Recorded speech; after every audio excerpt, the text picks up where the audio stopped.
Yeah. Is everybody in? Is everybody in? The ceremony Maybe. is about to begin. Is this the first show of the year, guys? Maybe. Are I'm not sure. Did we do one last week? We didn't. Did So not do one last week. So Becca and I hey, Happy New Year. late day at the farm last week. So Happy New Year, everybody. Cheers, Yeah, guys. Happy New Year. Polish. You too. Thanks very much for jumping on for the first show of the year. Thank everybody for tuning in for the first show of the year. We wanted to do it last week. We were supposed to do it last week. Skilbo made a awesome promo last week. I loved it, as I do all of it. Actually, shout out to Skilbo on his Instagram. He posted up a pretty cool little like collage of all of the promos that he's done for the show over like Just for this one, yeah, man. pretty cool. and you know, it was over a long period of time because shit, we've had a 10 o'clock time slot for quite a while now. And When you start looking at those, like it's on at 11:20 on Sundays. 11:31? I forgot all about that. There was like 4 different time slots I saw. Yeah. I was 9 o'clock. confused. I was like, why does it say 11? There's Number are so many 11. different time slots. Right? Oh, let's see. We have here Dr. Levy alone. Cheers, brother. Rosemary's Oasis. Oops. Hey, we know her. Seriously, stay on that one, Becca, because huge shout out to Rosemary's Oasis with the first content drop, first little video drop of what was it? Just some stuff about educating yourself and getting to know your surroundings, so to speak. Your what you're doing. I showed just now a book called The Nature of Drugs, which we'll kind of get into, alluding to the title of the show here, et cetera, et cetera. We have Organically Blunt in chat. Cheers, brother. Also, please check out his channel as well. He's posted up a pretty nice laundry list of shows like this week. He had Jorge Cervantes on earlier this week, which was a great conversation with Jorge. He also had Chad Westport and Tad Hussey. Shout out to those guys for their new podcast. I guess it's an older podcast, but being released. First 5 episodes for the Dope History. So shout out to the Dope History. You can find that I think just by search engine Dope History. It's pretty cool. We have Highland Fly. Cheers, brother. The Jeffro Jones to Grow. K Good Farms. Everybody, I'm sure Daddy Red will be in here. If not, they're listening. There's a couple of people lurking in there that are. Wow, there we go. Cheers, Daddy Red. He was probably typing as I was. He was already typing, man. And a big happy birthday to Albert Hoffman yesterday. I'm not sure how old Albert Hoffman would have been. 107 or something. Yeah. Something crazier than that, even. I believe Albert Hoffman lived to be over 100 years old. Didn't he die in like 2013 or something like that? It was not surprisingly long ago for something that was developed during World War II. Yeah, I got a bunch of information wrote down about what we have preparations. We have. Well, no, this is old. Oh, No way. All right. This is from episode 3. 2008. Thank you. These are notes from episode 3 from Bicycle Day. 102. 102. Did you notice that ad was part of the ads that did the playback, where it was like the crazy dude on the bike, man? So he was born in 1901. Is that the math? No. He was 102. Died in 08. Oh, 08. It was 1905. Sorry. Cheers, Stoney. Yes. I got to keep going with the cheers. Cheers, Stoney. What's going on?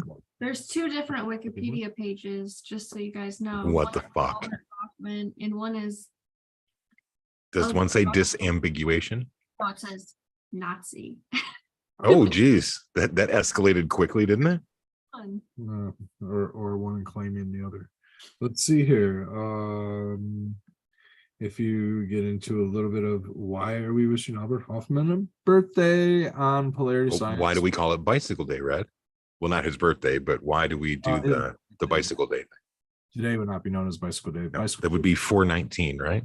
April 19th, and that was when Albert Hoffman had to ride his bike home or went for a famous bicycle ride on the first known, say, heavy dose of LSD. Blast off. Roughly 250 microgram dose, which he was later quoted saying that was probably a bit of a overdose at those doses. Just a wee bit. Yeah, even Osley Stanley, who was manufacturing lots of LSD in the 60s during legal times, was saying that he was manufacturing doses in the range of minimum 250 micrograms. They could be in the range of 500 micrograms. So they were definitely 420 overdosing their doses, so cheers, Blue Kids.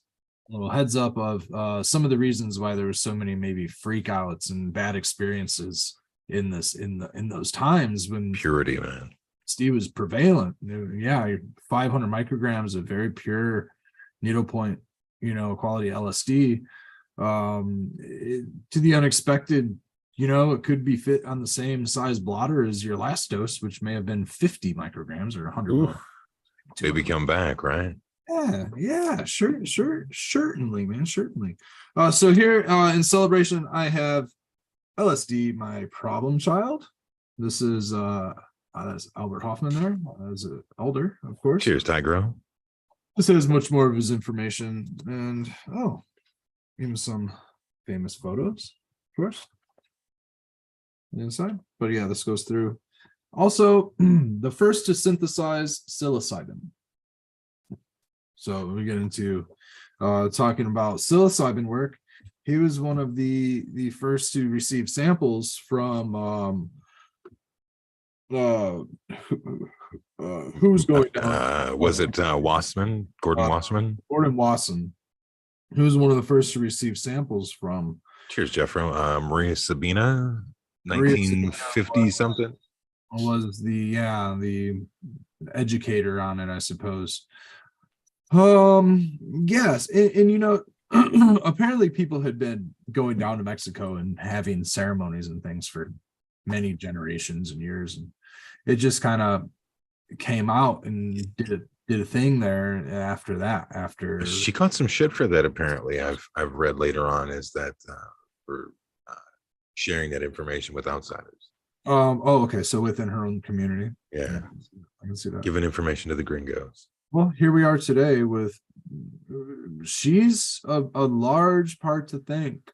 We're having a conversation about Albert Hoffman, but Maria Sabina is a very large part of why we have a lot of that research, readily available psychedelics, genetics out there originally, and getting, I'm sure that it's wild all over the world anyway, but she kind of was one of the helping hands on providing it as more of a tool, right? Tool in the toolbox. Most people didn't understand it. They thought it was more of a poison, they brought forth the. Yeah, absolutely. Yeah, think about this for a minute. It's 500 years ago, right? And everybody's super fucking religious and people believe in demons and all kinds of crazy shit, right? So there you are, minding your own fucking business, doing what you do. You know what I mean? You're like, hey, I'm going to get a bite to eat, man. So you start snarfling down on some food, and all of a sudden, shit gets funny, man. It starts to get real funny. Like, witchcraft funny? Like, holy shit, is God speaking to me funny? Like some Joan of Arc type shit. You know what I mean? Like, god damn, this is some fucking rye for your ass, man.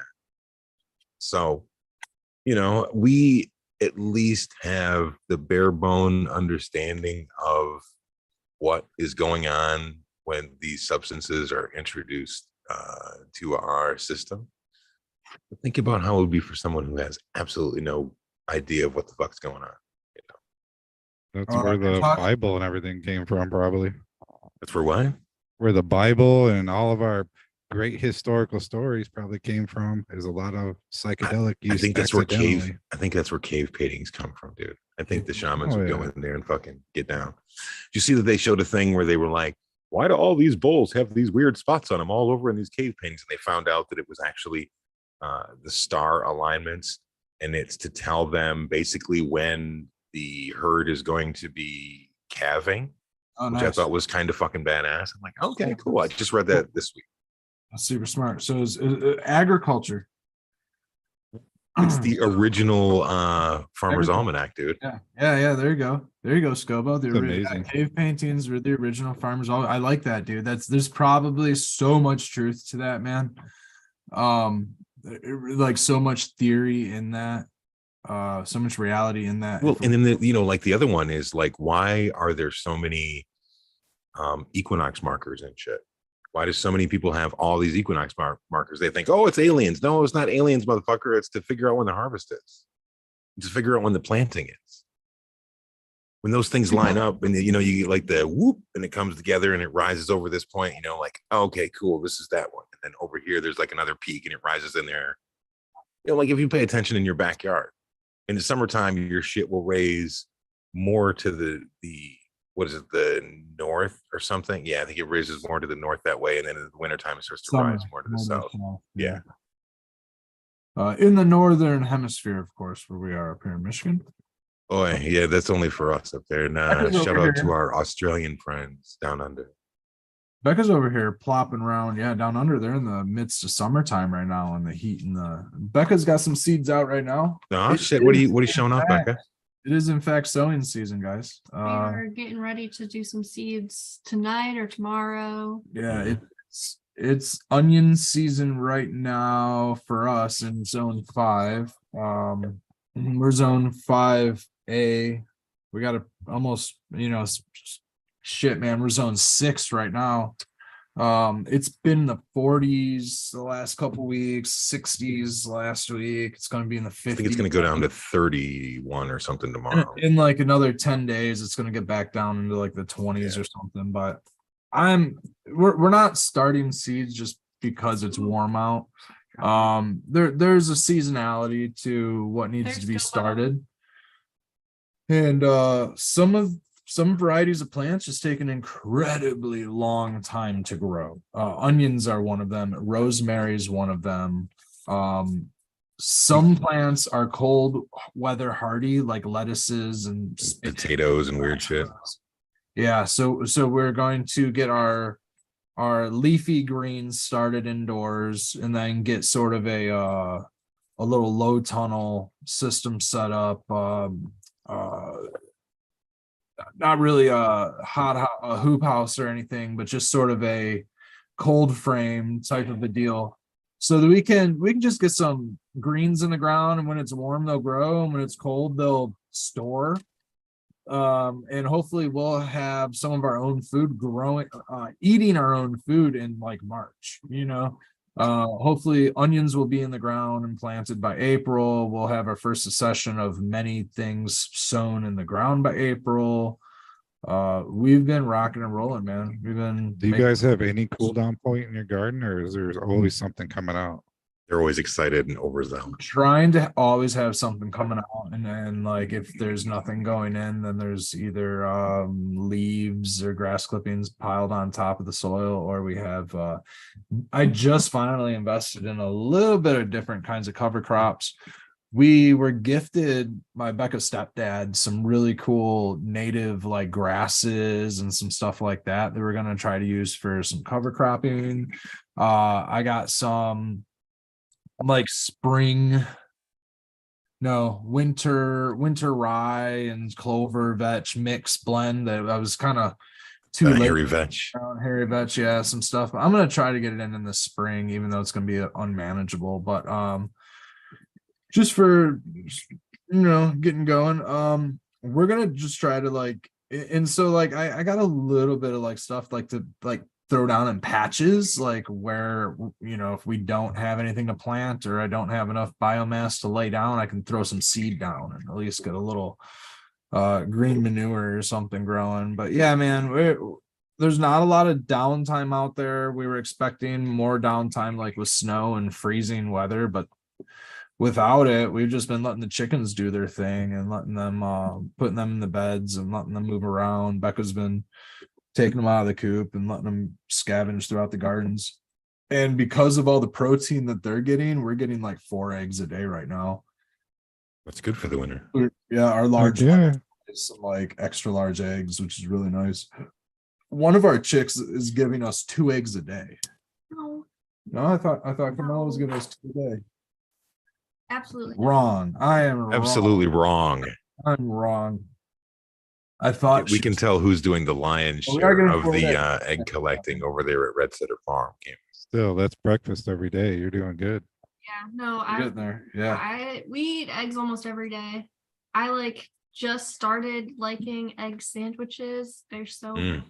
tasty. Dude, they're What do you put on $7 at the that? store right now. Never ate them before. I just do like a couple eggs like over hard, right? Mhm. Yeah, kind of over hard. Yeah. Just like So it's make over it hard. nice. Yeah. I don't like I just like it runny. over easy, but like sandwich consistency, so it's not like dripping out the Yeah, bottom. you want like over medium hard on that. So there's just a little bit of leakage, but not like you're not wearing it down your fucking face and all. Yeah. And then I just do cheese, and then sometimes I'll do ham for him. Ooh, making it fancy. Oh, I love it with a good piece of ham, dude. Yeah. I love a good piece of swine. But it's really fun to try to figure out who's laying the eggs, right? Because they're not all laying. Do they look different? They They look do. different and they're different sizes. So we get 2 that are like identical in size, and those are coming from Tic Tac and Marshmallow, the 2 white ones. We think like that's not even confirmed because they do it so early in the day. We're never out there when they lay. And then Carmela, the caramel colored one, she lays like a small light egg. It's like it's like a almost white. It's like kind of pink. And then we have like a big pink one also, and that's coming from Big Mama. Big Mama. Finally, she just started laying. Yeah. She finally got comfortable, I guess. Yep. And she's been a little more content with us too. She'll brace when you go to pet her, and she'll. Oh, that's cool. So they're like habituating to you guys and your lifestyle and shit. Very super funny. I can pick them up. I can almost pick all of them up, like without having to chase them around. So what happens when you go to pick one up that doesn't want to be? Do they like give you the crane kick from Karate Kid? And I know, like, yeah, or do they they just- juke you? They juke Yeah. you. They just. But they don't have hands. Yeah, so they just like scurry out. Let's give you- Otherwise they bend down and they There lift you up go. their arms and they're like, all right, just You're gonna pick do like a Naruto run? They kind of run like that. Yeah, it's the Naruto run. There you go, man. They do. It's fun watching them run around. It looks like they should have arms on. It's real hilarious. Arms and boots, man. Arms and boots. Speaking of little raptors, we just watched the new Jurassic World. Did you like it? I liked it, man, but Oh shit! Anytime you hit me with the butt that early in the no, thing, it's gonna no. contradict. I have a purpose for it. A lot of people didn't like the, it has sporadic reviews or whatever, but I have a bias. Is what I was gonna say. So it's probably a bad opinion, but my opinion for liking it is based because like a good chunk of the movie's based in Malta.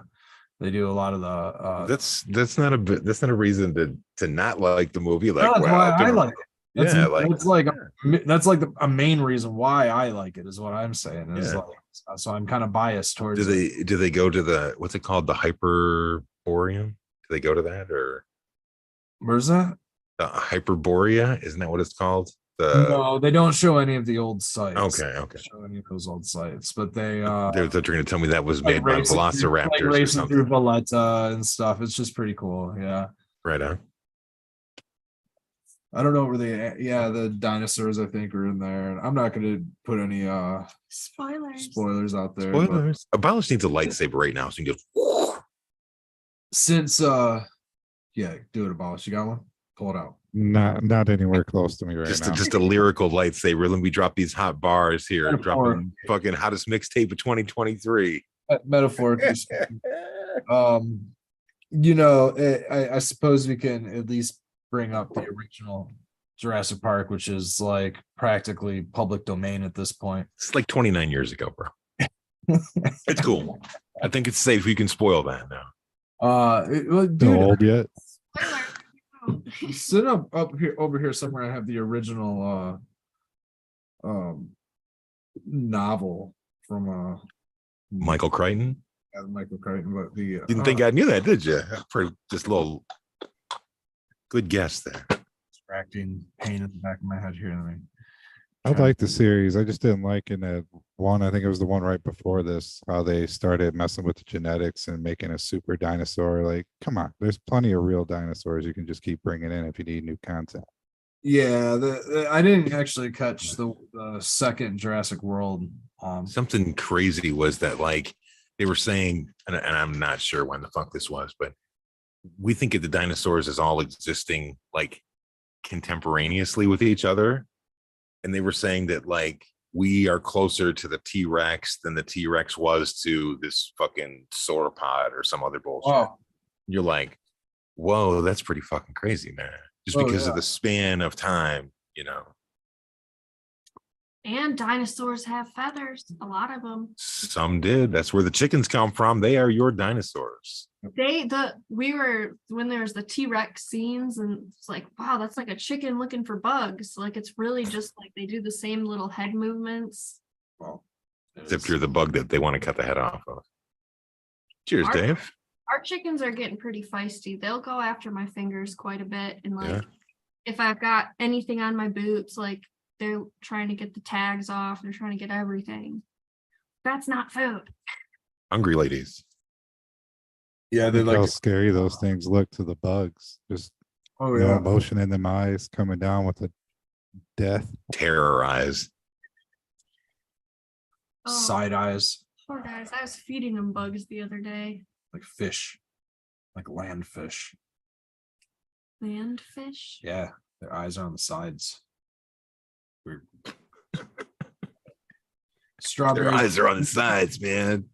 Strawberries and cream in the element rolled up tonight. What's everybody smoking on in chat? Cheers, everybody. Some 2020. That's called something good. Dave Martin, Gorski, cheers. Blue Kiss, cheers. Something good. I like Something good, man. And it is. Cheers, Chad. Thanks for joining us tonight. Hopefully you guys are able to hang on for a little while. Smoke with us. Please switch over from top chat to live. And if you guys have any questions or topics or anything like that, toss them in the chat. We'll kick it around. About, it's just so good to see you again, brother. What have you been up to lately, man? Oh no, it feels good to be back. What, it's been like almost 3 months since I've done a show. Jeez. Yeah, I'm seeing you on a show. I take a sabbatical. Yeah, I mean, a lot of things have been going on, been busy, a lot of changes around the farm and myself. I ended up kicking my blunt habit, and I've been in control of that for well over a month now. Right on. Yeah. So what's your form of consumption since there's no blunt wraps involved? I still use hemp wraps or whatever. I just Okay. replaced them. Easier I on the also- lungs. Yeah, I feel a lot better since I did it. I think I sound better too. There you go. But I did a lot of changing around in the garden too. I guess not a ton of changing. I just went back to doing a lot of things that I did in the past that were beneficial instead of doing a lot of laid back, like lazy We gardening. were talking about I've been that, doing. remember? We were Yeah. talking about that in chat, you and I. And it's like you said something to the effect of, I used to be such a better grower. And it's like, well, it's not that you're a worse grower now. It's just that we get complacent. And so some of the beneficial things that we just do out of habit can fall out of rotation. And then after like a couple of runs, you're like, why is my shit not looking so good? It's like, well, because you guys ran out of this like 2 months ago and it's on the back order thing to get. It happens. You think I'd pay more attention to that considering I like documented everything for the last whatever 6-7 years, but Got to go back and read that shit. You can't just write it, Yeah. bro. well, yeah, that's one of the big things while writing that book. It made me, which that's another thing I've been working on. I've been working on the Frugal Forest Grow System, like how-to book. That's Mhm. made me go back and relook at things and, just a whole new approach to the garden. I'll probably do a full video series on it at the end, but I've been babying the hell out of these girls. Like during veg, I was in there like hand watering them every day. special little treats too, not just basic water. You doing some coconut water? You doing a little bit of aloe vera in the water? Getting the saponins up? Doing some soap nuts? What's this? A lot of fresh aloe water. Okay. And then in between that, different types of like compost teas or recharge teas. Yeah, one dumb thing that I ended up picking up was, this is a couple years. This shit lasts so long. I bought some dehydrated coconut water. It comes in granules. You're supposed to like add it to your water bottle and shit.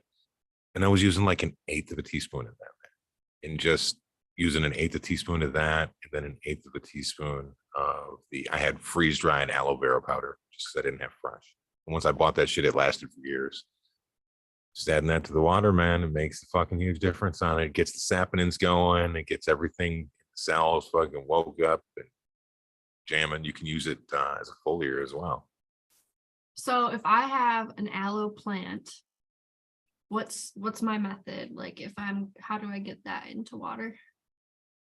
The way I like to do it is literally just chop off go work from the bottom leaves up. Don't take any from the top. And literally just throw that in your blender with a little bit of water, and it'll liquefy really well. And then just it doesn't take much at all. Yeah, it'll be a really concentrated form, so you can take that whatever solution in your blender and add that to 5 gallons, 10 gallons, probably even 20 gallons of water with a full blender, and it'll be nice and silky for you. Blend it up. And it's full of goodies. It's not just a saponin. It's got growth hormones in it too. Yeah, is it the auxins or fuck? What was it, man? It's been 3 years since we did this frugal force show. Yeah, I want to say salicylic acid, but I might be mistaken. I think all that stuff's what's good for you too. Isn't that why aloe? Do you know what salicylic acid is? Is aspirin. It's like willow fucking bark and shit. Salicylic acid. It's an astringent. There's a fancy word for it. I don't know, man. There's just so much shit that you can do and so many different ways that you can do it. What we're talking is pharmacology, right? A way to make drugs out of plants. To make drugs. Yeah. Dave Martin, I haven't seen that yet, and I've gone pretty heavy with the aloe solution. Yeah, I have some big aloes. Do you scrape the gooey part out of the leaf? No, I literally just blend the whole leaf up. That's just a pain in the butt doing all that. Hey, I mean, if you take the time, yeah. If you don't have an aloe plant, go to Kroger and they sell like one whole thing for like $1. Oh, if you need an aloe plant, come on over. No, I'm just saying for people in general, it's like if you're watching Chad and you're like, oh, I wish I had a big aloe plant that I could just go to the grocery store. They have fresh fucking aloe trimmings. Of course, it'll be on some styrofoam and sealed in My plastic. mother aloe needs to calm down. She's pumping out like 4 or 5 babies a month. I'm having a hard time homing them. Damn. Those ones really need to be repotted and split apart. We just got them. What's happening? What's happening? That was our good joke that one time, right? What did the soap nut say? Soap nut. Yeah, it's the Cheech and Chong. What's happening? Cheers, Spartan. Oh. Well, the reason I bring up that is from the title of the show, Ethnobotany, Pharmacology. In this case, we're talking about the founder or the discoverer, creator, first synthesizer of LSD and psilocybin. But psilocybin we're seeing a mainstream approach. What's it being used? It's being used as a pharmacological approach. It's being used as a medicine. It's being used as with PTSD, helping with depression. Yeah, it's being used as a drug, but everything is a drug. Lots of things, anything to change your mood, or caffeine is a drug, coffee is a drug, many foods. Sugar is most certainly a drug. All the synthetic foods, nutmeg. Yeah, man. And then there's plants, nutmeg. There's many what are they? Ethnobotanicals. Plants like morning glory, for example, like a cousin. The Jimson weed, the datura, What was the one that you sent us, Skilbo? the Jimson weed one. Gypsum weed. Okay. Yeah, which was the seeds. There's one there. Skilbo poppy. Poppies. Yeah. Over Papaver soniferum specifically. The one that has such strange legal status surrounding. There's a salvia. Ooh, that's Isn't pretty. that gypsum weed like fairly Salvia. dangerous? Yes, do not. If you want to, if anybody ever offers you like, hey man, I got some fucking Jimson weed seeds, dude, you want fucking trip? No, the fuck you don't. And if you really want to read some scary shit, go over to Erowid, EROWID.com, which is a Brett, how would you describe that site? It's like a safe drug information kind of, Oh, not, I don't know what I would call it. it's It's just where people put like trip reports and shit. a So go look forum. up like yeah, it's a forum. style, group chat style, question and answer posts. Yeah. Go read what people experience off of that, and nobody seems to report having a really good fucking time off. Just keyword search, shit like that. But yeah, very similar to shroomery.org and Different. Yeah. were different, but in the respect that they both kind of centered around I liked what you said about the forum board, because that's really what it is. It's a forum board. it's a forum. It's very similar to the THC farmer. The old, yeah, dude. What was that? Oh, what was the name of the fucking one? The cannabis one that This one? everybody fucking used. Come Come on, abolished. I can't remember. lost. I was up in there getting information. I was lurking, man. I was always lurking. I never had an account on that stuff. I was too afraid. Yeah, I never really interacted with him, but I would try to, like if I went to a dispensary and they had some funky ass clone with a weird name, I would go. It'd be like, yo, we got this clone. Anybody know anything about this? One of those kind of people when you thought like, oh, well, shit, everybody must fucking know what this is. No. When I Google Yahooed or whatever the fuck search Ask engine- Jeeves. Yeah, Ask Jeeves. How many hours of daylight does cannabis need? And I got the ultimate 3-4 different answers. And then all Yeah, the equatorial answer. That was all. There it is. THC farmer Spartans. What was that? They were THC farmer, .com. You guys said that. Is that the one I said? Yeah, you did say that. That's the one. There was a couple of other ones too, because I remember that's where the first place I ever heard about Subcool, because he had like a multiple account, and then he got banned off of there, but his post had stayed up there, and I was like, oh shit. So Grass City, yes, Grass City, thank you. That's another one. Yeah,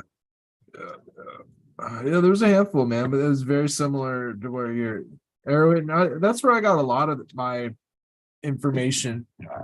I feel like I've known how to cultivate mushrooms, and like I've known that LSD. Dude, speaking of cultivating mushrooms, abolished. From those What's sites. up? Abolished with the Uncle Ben's tank has been booming for you, as you've been showing in your page. Yeah, dude, I absolutely that the other day that was a really nice surprise. That's the first time I've done that, where I've opened up the top of the Uncle Ben's and there's literally mushrooms ready to be harvested, before I even like go to bulk spawn. That's too cool, especially if I'm like, it's a strain that I've already been running, but if it was one that I haven't ran, it'd be great. I get to test it out before I go to bulk spawn. What's the newest one you've been working with? Ghost, and I don't remember the other. I don't know what either one. Come on.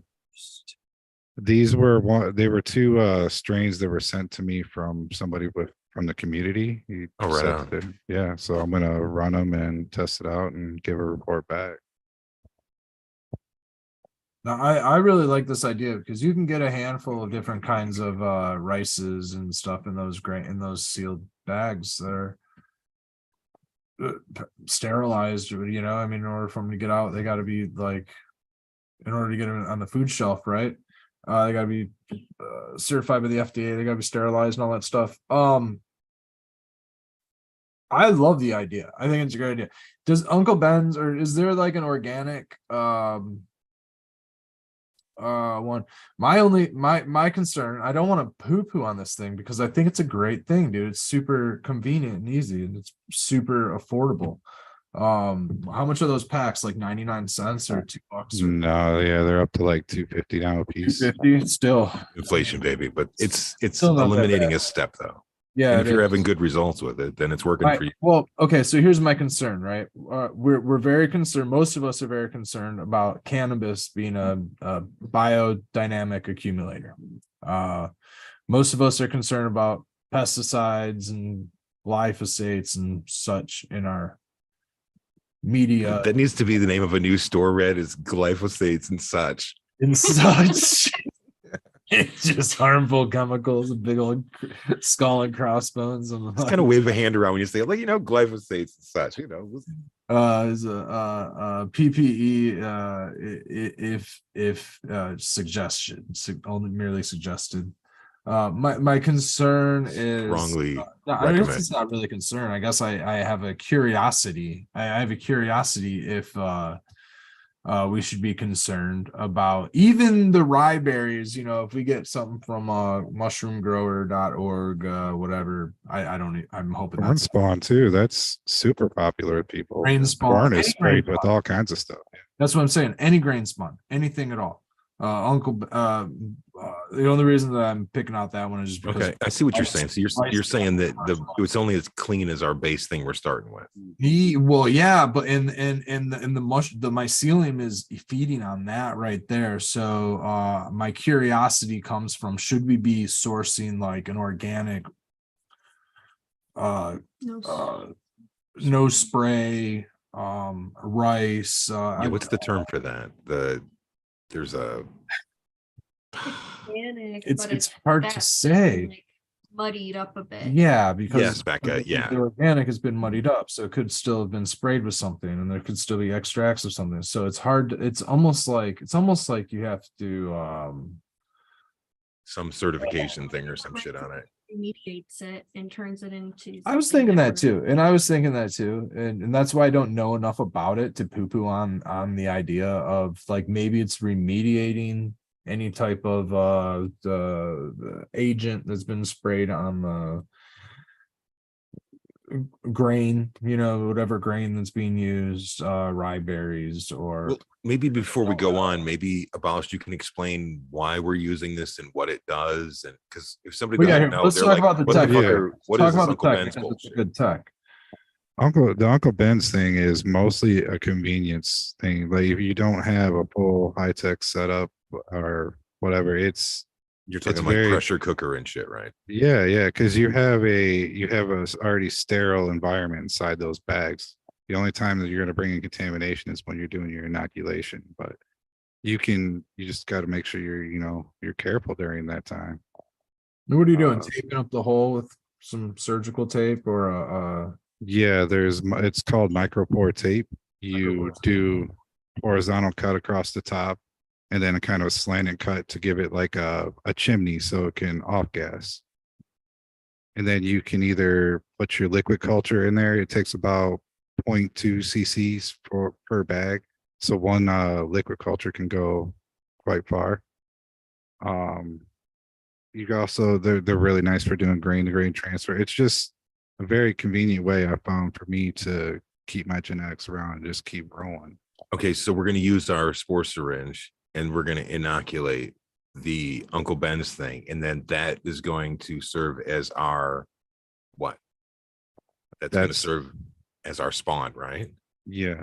Okay. And there's two different ways to go about it. You can either drop it in straight from the top where you did your cuts and all that, or you can do your injection right near the viewing port, which I would suggest with a syringe, because then you can see if it took quicker. When you go in from the top, you're kind of just waiting for it to get down to that viewing port or whatever. Or another good way is just squeeze the top and smell. You can tell the difference between healthy mycelium and stuff that's going bad fairly easy. But it's been working out well for you. Very cool. Yeah, I mean, I mess around with all of them, but that's just been the most convenient way for me to keep everything around, keep everything going lately. But personally, I would rather be pressure cooking everything, doing my own stuff or whatever. I hate getting pre whatever set up things, but it just makes things easier for me right now. Got me curious because I've got like these old bags, like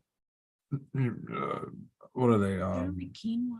Yeah. Well, they're Totally would work. vacuum bag. Yeah, vacuum bags of quinoa. I'm like, I wonder if I can do the same deal. It's been room temperature. Shit, probably like 4 years old. Yeah, it's like a rice. And what are you using as a tub these days, Abolished? Still using the same old tubs, and then basically whatever one's at the store now. I don't have a. It's become so laid back and easy to grow these things once you have like a good set that I don't really stress out about tubs. It's nice if you can get the food grade ones with the installations and all that. But honestly, you can grow these things in a shoebox tub. It doesn't take much. Just getting this beginning step down with your Uncle Ben's or your whatever your jar of corn or whatever, getting that inoculated fully, thick. Once you're at that point, it's really, really hard to screw up if you have a sterile substrate that you're putting it at.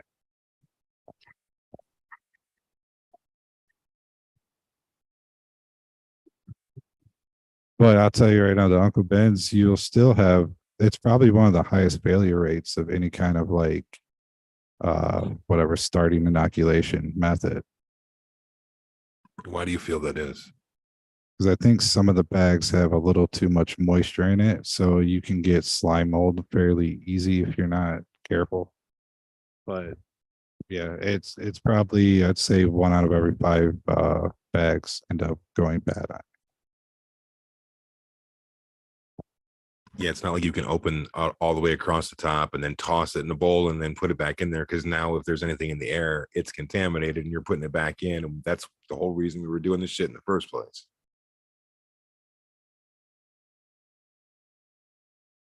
But yeah, I'd rather make my own with some bird seed, or if I could find it, fully organic corn would be nice. Yeah, I mean that stuff's almost impossible to source. You almost have to grow it yourself. In a way, You hear that, Becky? You guys are going to start growing some corn out back. Can we get some anthocyanthins in our corn, please? dude, we've been It's already in the plans. yeah, And at that point, what about all the antibiotics and goodies in our water when we're boiling the corn and all that to sterilize it? exactly, dude, exactly. We're fucked It's our anyway we seed go. sprout tea, right? You need to use RO water, and or else it's just gonna absorb it. Yeah, filter RO water. How clean do you need to get? I guess let's see. Gorski says That's a total bummer, man. That's a total bummer. All them GMOs is why my mushrooms are so strong. There we go. So in the last year of growing your own mycology, what has been your biggest yielder? If someone was just starting out, what would you steer them in the direction of? Probably the classic, the golden teachers. They do fairly well, and they're easy to grow. When you get into these exotic strains, some of them they'll take a month to like spawn out your box or whatever your bulk. The apes, have you seen those yet? Those ape, I think ape is the other one that was sent to me. The ape and ghost. Yeah. The other thing is the potencies are just all wonky when you start getting into those other species. As you start getting into some really high potencies, most of the other exotics that are going around are they're like triple the potency of a golden teacher. They're like all the potency of a penis envy or higher. I've gotten to the point after so many years of fucking with this, it's all a crapshoot, dude. The potency is like, who knows? It's hard to say. And then you really come down to like, when's the last time you ate? What kind of stomach acid do you have going on? There's a million different variables going on to affect your dose and everything else. A lot of that shouldn't affect a micro dose too much, like they will. Right. The parameters are a lot wider.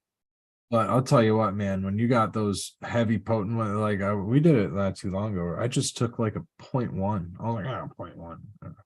Been taking like a 0.3, 0.4, eating like a gram and a half throughout the day, things like that. We have not been though. Haven't been. A couple weeks go by, I eat like a little 0.1 of these little gift mushrooms. I don't know what they're little potent little Surprise, motherfucker. That's the thing that's messed up. Even within like the same tub, different mushrooms, even if they weigh the same, they're going to be different potencies. The amount of psilocin is not dependent upon size, mass. Like the little aborted pins or whatever, taking those for micros, I swear those things they hit really hard. I don't know what the deal is, but the little pins, whenever you get those, Don't leave them behind, Look right? like Those pins. aborted soldiers, Like- make sure you harvest those as well. these are like 2-inch, 3-inch pins. Oh, they're not even that. Sometimes they're fucking less than half. yeah. These things are like full grown pins. They're like funny because they're like right at that perfect part where before the top even starts to open, so the veil's not there yet. So it's like prime potency, right? Like a 0.1 of that. Yeah. I think if you don't take it right there when it's at like that lollipop shape or whatever, when it opens up, you're losing like 50% potency just at that point when it fully opens up. When the veil rips. Mhm. Because go ahead, boss. What you got? Oh no, I was just agreeing with Skilbo. Yeah, and I guess what's going on is 50%. That's crazy. It's pretty high. mushroom continues to grow after the veil rips, but the amount of psilocin and psilocybin, I guess, is at the max that it's going to get. So the mushroom will continue to get bigger, and it'll just get more mass of what fungus and whatever it's made out of. What would it be made out of? Proteins, Kite. fiber, chitin. Yeah. And the amount of psilocybin is just limited there. Yeah, very interesting. I'm curious if it's all some species maybe get more potent, but I don't know, maybe not. There's different growing methods supposedly that make it more potent too, depending on some say some substrate. Some even say like growing them in the dark, which you can completely do, supposedly makes a stronger mushroom. So I was reading, Hmm. I was reading either Pical, phenethylamines I've known a lot. I was reading or something. Maybe it was The Nature of Drugs. I have this book right here, Nature of Drugs, Alexander Shulgin. I think that he was either a Shulgin thing. I don't know, man, but they were talking about allowing psilocybin mushrooms to consume 5-MeO-DMT, and the mushroom was creating some psilocybin DMT mixture compound called something, and I can't think of what it was called. It was like so I don't know, dude. It was, They test them. How would you accomplish that? Do you like break Dude, down like another plant or something? it was a theory, and then supposedly it had somebody else like figured out the experiment and did it like recently, and actually got I think Dennis McKenna was talking about that. Somebody was talking about this, dude, but they got the psilocybin mushroom to consume the DMT, and the DMT was active in the flesh. Oh, like it ate a toad or something. Didn't it? Whoa. Yeah, it consumed a toad or something like that. It's like the blob or the That's thing, wild. man. And yeah. So Maybe like that could be made up. so like what other tryptamines can be created? Like this was like a natural way of almost creating a new art of like a synthetic, you know what I mean? Nature synthesized a new compound by the mushroom consuming the 5-MeO natural compound. It was super cool stuff. I can't remember or understand. I can't remember what the hell I saw, where I saw that. I don't know if it was in a book or if it was in a recent Maybe it's a podcast. I think I know I remember reading it. I read it somewhere, and yeah, I don't know which fuck it was, but anyways, this book, The Nature of Drugs, History, Pharmacology, and Social Impact, is Alexander Shulgin. He's the chemist who basically resynthesized MD. He's known Designer drug dude. made a lot of designer drugs, 2CI, the NBLME series, all of that stuff. But this is like a couple of his lectures put into a book form, and then a lot of his knowledge that talks about basically just, I mean, to summarize further, history, pharmacology, and social impact of plants for the most part. A couple, like, there was some really cool stuff that he was talking about, like drugs can be looked at as being organizing or disorganizing. They can be looked at as helpful or harmful. Like, there's just so many other, and he's being very broad when he's using the term drugs, because the truth is, yeah, whoever was talking about it in chat and talking about it being politicized, Dave Martin, a plant with benefits, drug means it's controlled, regulated, criminalized. I agree to that. What we have is everything is, our body reacts to all foods, all plants, right? And all plants have a tendency to modulate and affect our health or mood or well-being or something in a positive or a negative way. All plants. Some plants are poisonous, and it's clearly going to modulate their effects in a negative way. Some plants are good for us up to a certain amount, and then they become poisonous. If you have too much of, almost all of them are that way, right? You should only have so much of certain alkaloids or substances before they start to overload our filters, which, liver, pancreas, all that stuff. Sugar's a big thing like that. A lot of these plants affect us mentally, abolish, you were talking about the Bibles and all of that, and the religions. I mean, plants have been like the lotus, the whatever was used in Datura. Datura, whatever was used for any sacrament throughout history, right? It's funny how many times Amanita muscaria is depicted in art through the ages. Yeah, it's been now recently during Christmas time. Stories have been popping up, which is kind of cool. It's wild the stuff that plants can do. What's that that old movie with, I think it was Mark Wahlberg or whatever, where the plants were like taking over our brains or whatever, making us kill ourselves? That movie was, for a minute I thought you were talking about Little Shop of Horrors. I did no, too. but like there's like the, what is it, the devil's breath plant or whatever, that thing can turn people into zombies. Like, you lose all control of yourself. If somebody suggests something to you, you'll literally do it. And it's a beautiful flower that comes off a tree in like Brazil or some shit like that. No. That's scopolamine. That's scopolamine. That's a real, at least I was told by like the History Channel or some shit that was a real thing. Yeah. I'm like one of those. Yeah, it's like, the truth serum shit. History of drugs. It's wild. Shit. I am actually on an episode of Drugs Inc. B-roll footage, Detroit breakdown. I wanted to say it too about the History Channel Drugs Inc. They're talking about DMT. And they're like talking to a DMT consumer, I guess, and also like a chemist who's making DMT like in his kitchen. It's like, dude. And then they like they flash just some B-roll, some people like rollerblading with their faces all blurred out and shit like that. And it's me. Yeah, me and a couple buddies. I'm in a blue t-shirt. And my other friends are sitting there. We need to clip that out for a polarity ad.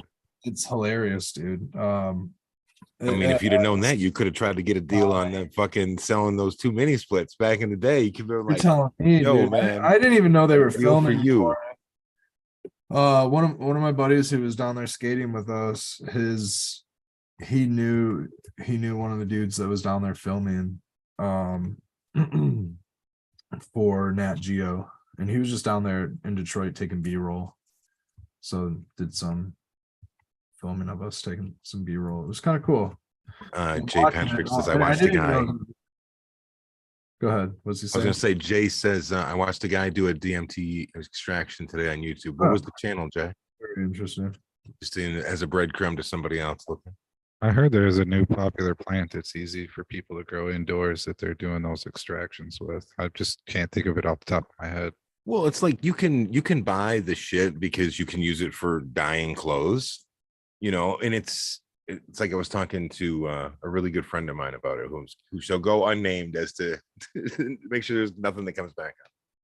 But we were talking about it, and he was like, well, here's the thing. You can buy a little bit of it if you're doing it like for you. But if you're trying to like put on the greater, southeastern Michigan for this shit, and you start buying 300 pounds of this shit that's used to make dye, then you're obviously going to come up on some fucking kind of radar like, hey, yo, this motherfucker's not dyeing this many clothes, right? Right. So, there's like limits to this shit on like sensibilities and stuff. But if it was just you could personally make a lifetime supply of this shit. Like, and I'm not even joking. I'm saying a lifetime supply for you. More than you'll ever fucking consume. You could do it in one run. Were we talking about on this show the studies that I don't know what show we talked about. What I don't know if we talked about on here or not, but they were talking about some studies that have been tested where something to do with the way that serotonin operates, like they're saying what I shared today, something about serotonin building reality, or DMT building reality through serotonin or something like that. Not what's it called? Was saying, hold on, was it that shit I sent earlier? It says that they discovered new connections and patterns that support existing research findings.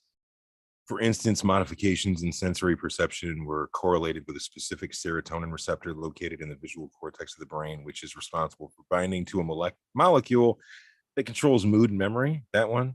Maybe the experience of transcendence was found to be related to dopamine and opioid receptors in the salience network of the brain regions that is responsible for handling sensory and emotional input. And additionally, auditory hallucinations were found to be related to several receptors distributed throughout the auditory cortex. Yeah, possibly, but they were also like linking similar stuff to what you said to endogenous DMT. Okay.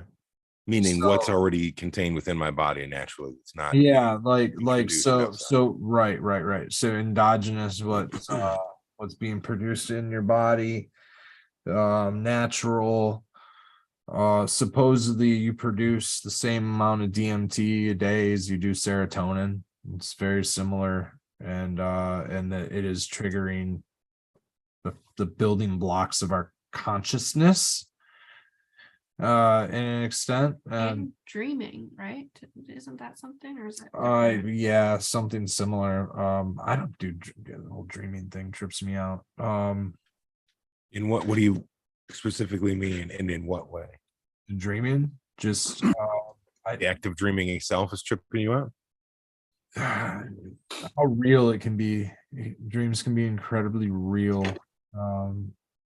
And I'm, it's like you're in just this state of meditation, and so I understand a lot of that, but I don't know, man. Like there's some dream realm connections with this realm that have been a little bit too familiar. So too much. Yeah. Cheers, hillbilly. I've never done DMT. I kind of have a little bit of a it have to be the right time, right place type of a scenario. My relationship with psychedelics is I've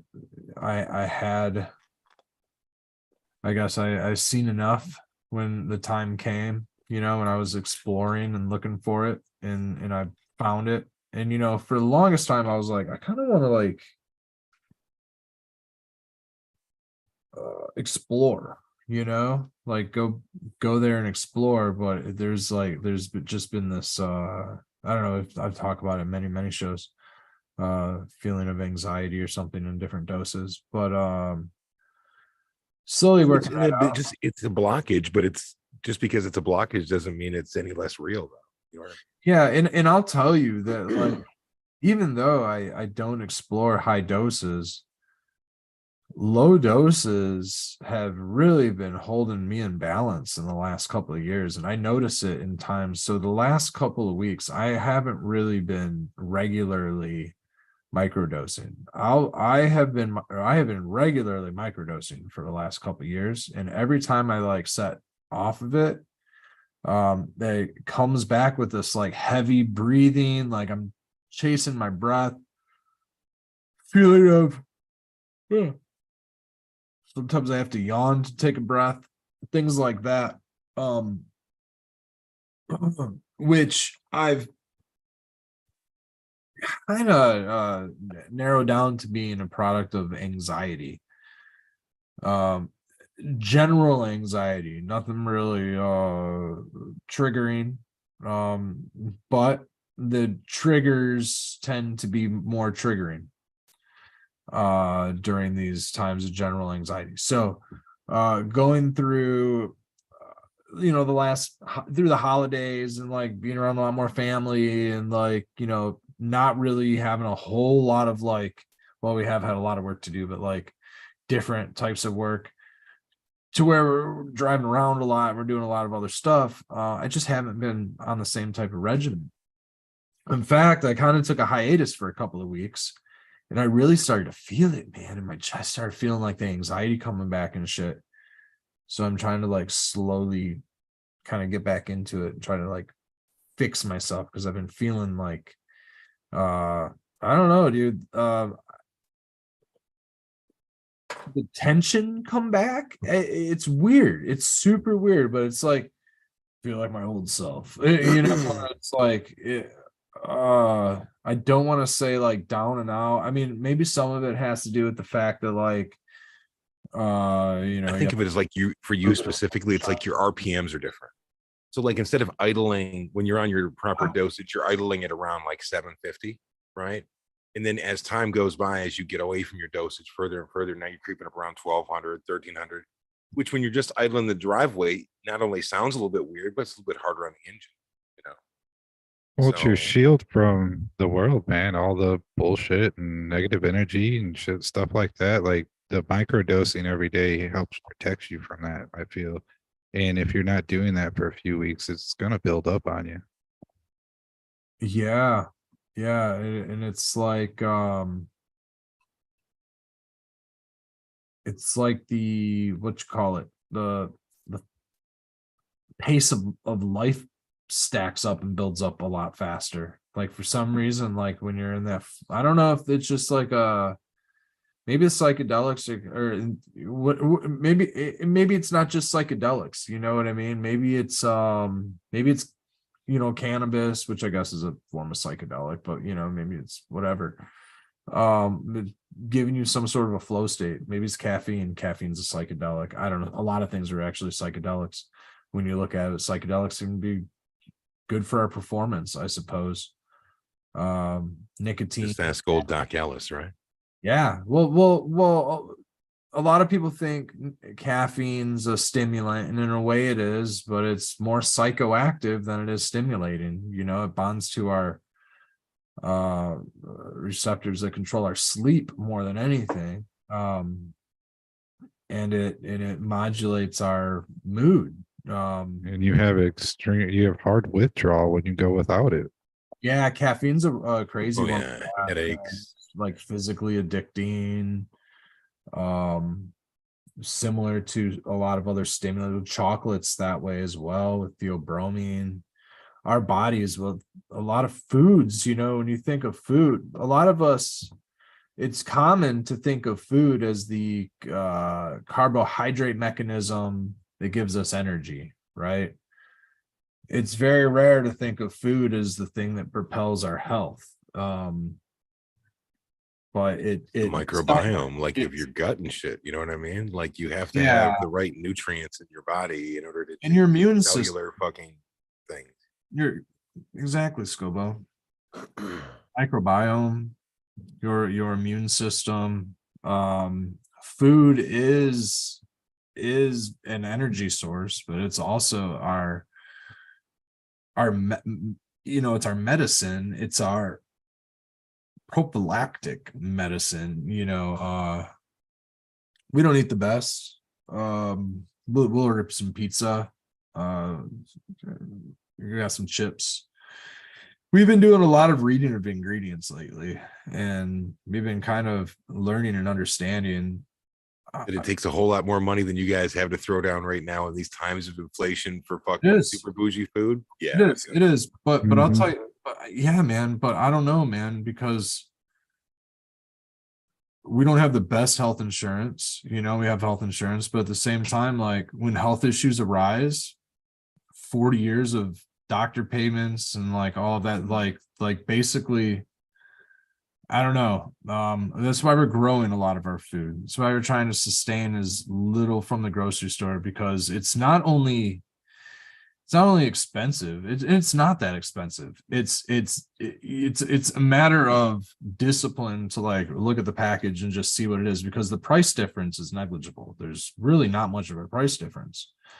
Once I look at an ingredient list or a package or something, put it back. game over. I'm never going to be happy with what I'm seeing, and it's all shit. It's all bad. That's what it is, Skilbo, is these are chemicals that directly cause or relate to things like fibromyalgia, things like chronic pain, Inflammation specifically, it can be very diet based. cancer, different multiple forms of cancers and diabetes. The diabetes links and autism links are through the roof. And it's a lot in our food, but a lot in our ways of agriculture. The precursors to where the food is, even if you have like a nice Triscuit, right? I look at Triscuits as like a nice, someone's like, That's super not healthy, bro. Super not healthy. well, it's a grain and it says non-GMO on the package, right? But it's Did you buy that at glyphosates and such? it is, yeah, you did. Yeah. Absolutely. Nice callback, wasn't it? 100%. 100%. So a lot of our cereals and our breads and our grain products, there's a little underlying, what's the link to the big link to glyphosate, which is Monsanto? In unison. the major cancer that is linked to it is was it carcinoma? I'm sure there's a couple of them, but not fibromyalgia. Didn't write this one Something. down. Yeah, something. Yeah, anyway, Blah, blah, blah. They're doing settlements for that one right now. I'm actually surprised that it's still on the shelves as it is, without warning labels or it being used in our food crops. But here's the thing is, a lot of this, we're seeing a lot of this coming to light through cannabis, through regulation of cannabis.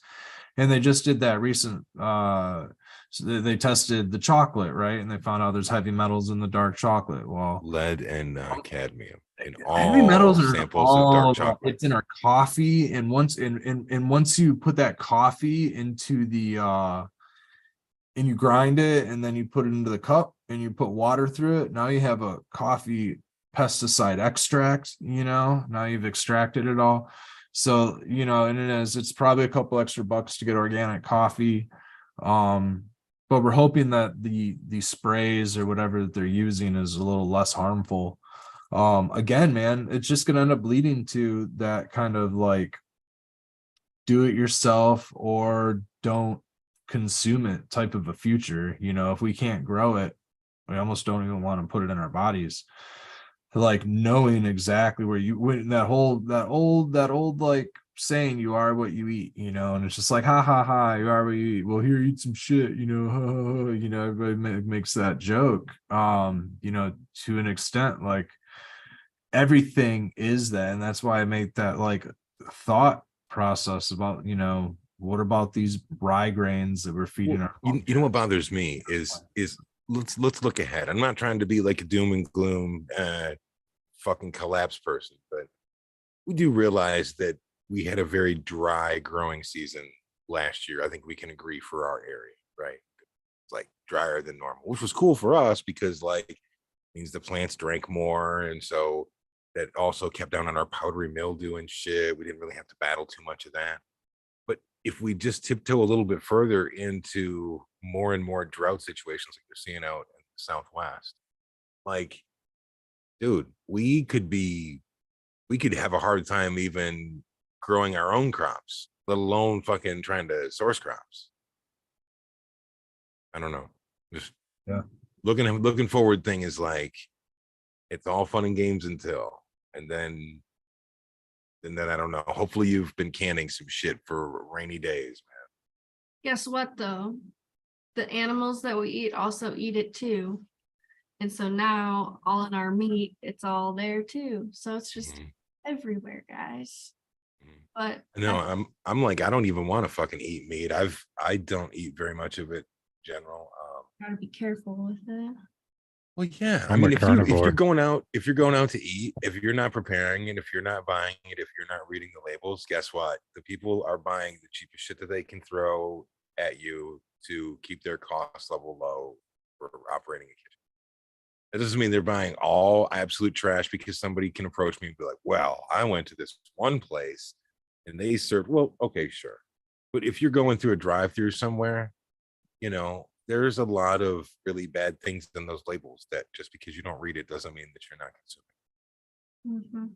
How do you feel about just going out in the woods and getting a deer or possibly a Absolutely bear not. to I feed mean, yourself? when I go to fucking gut him, he's just going to squirt microplastics at me. I'm sure the poor bastard.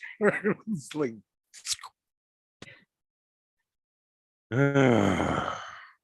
I'm not big on deer down here, man. It's too many cornfields. right. See, neurosis True and that. psychosis talking. You can't drink rainwater. Rainwater is contaminated. It's all contaminated. So like now it comes down to there's What if you ran it through RO water, RO filter? You're gonna it's not going to catch it unless you get the ones that are going to catch like whatever it is that's in there, whether it's PFAs or anything else. So like the whole concept of, well, I'm just going to bug out and go drink some rainwater. Well, I hope you have a good filter. Hopefully you bought a good filter and don't plan on using your liver as the filter for said activity. Apparently, I heard something today too. If you have a roof with shingles, you don't want to can't drink that rainwater for sure because it's full of like petroleum and stuff from the Right. how they put roofs on. tar. Yeah, Yeah. all the oil products and the roofing materials. So there's another one.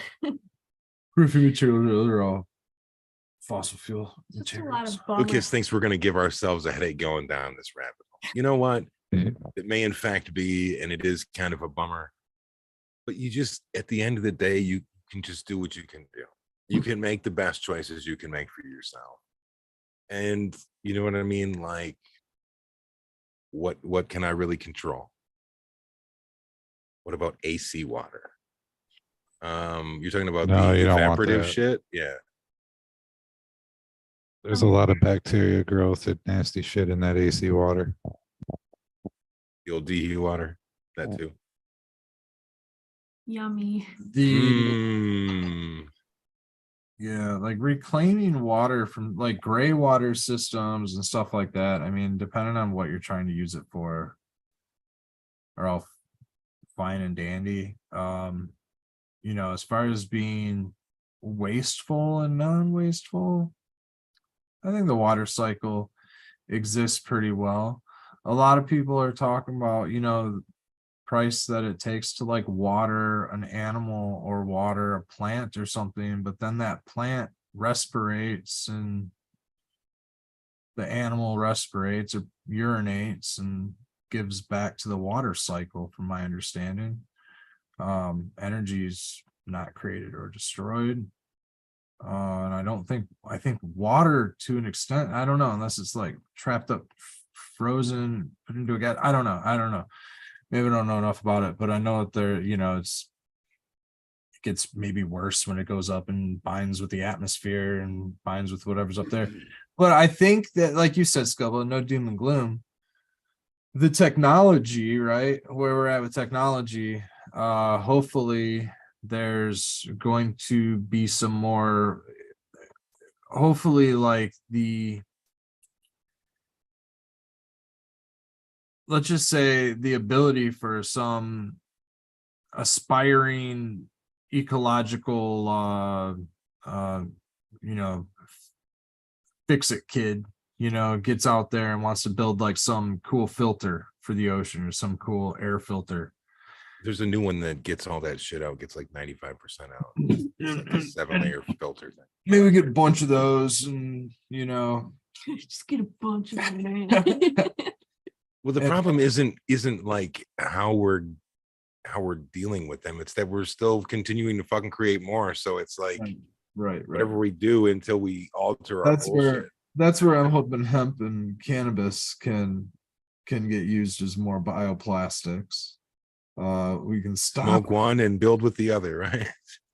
I'm very, very much like into real wood and furniture and reusable, resources.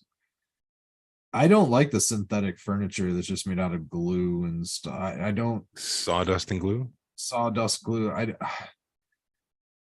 don't know. Is it sustain? It's a sustainable thing. Is it more sustainable because it's a bunch of byproducts put together? But then again, like okay, but then think about this. Like, let's say that there's something in the glue that off gases for that's what I'm whatever.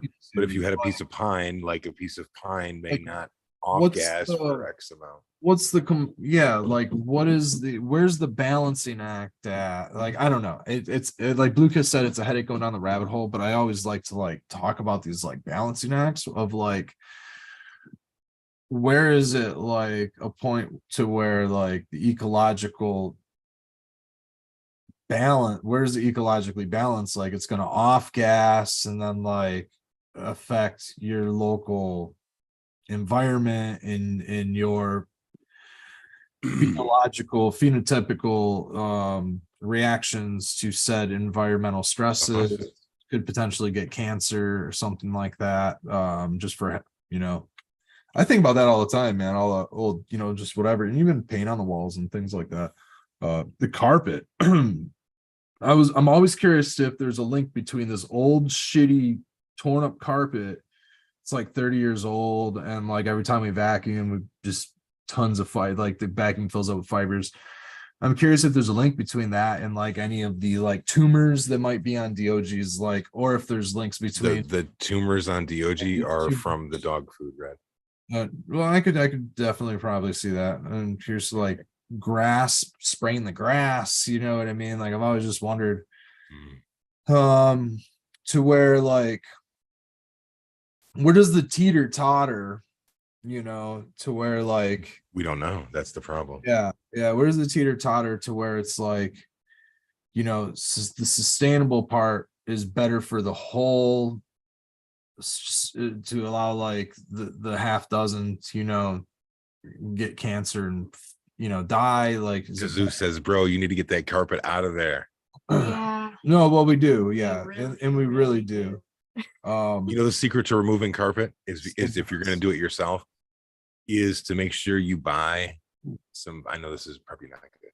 You can buy some hemp rope and do this if you want to be funny with it, but you could just buy packing tape.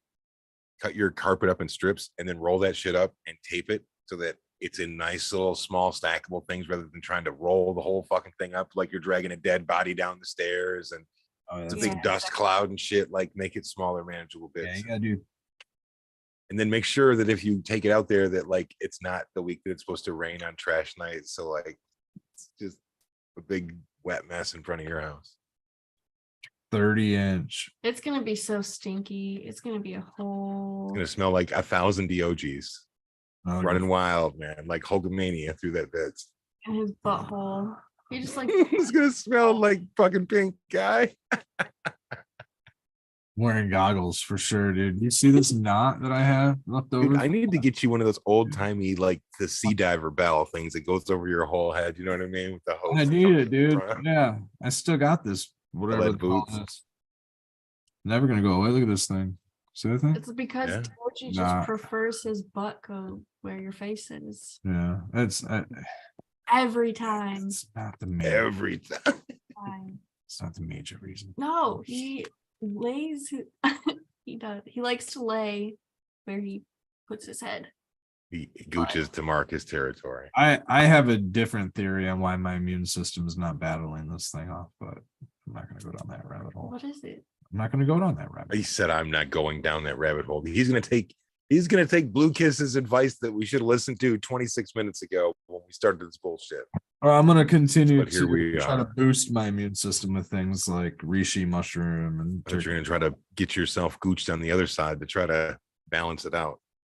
Yeah, that's the weird thing is the other eye that hasn't actually had the problem is like been also feeling like it's having the problem. Enough about me and my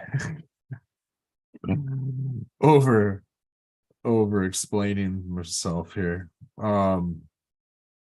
Becca, what does your shirt say? Can you read it? Can't read it. I'm upside down. It says Mother Nature is alive. Let's all go outside. And then it's a creepy face. I see the face on there. Looks like it's made out of like vegetables and shit. And all that stuff. And all them things.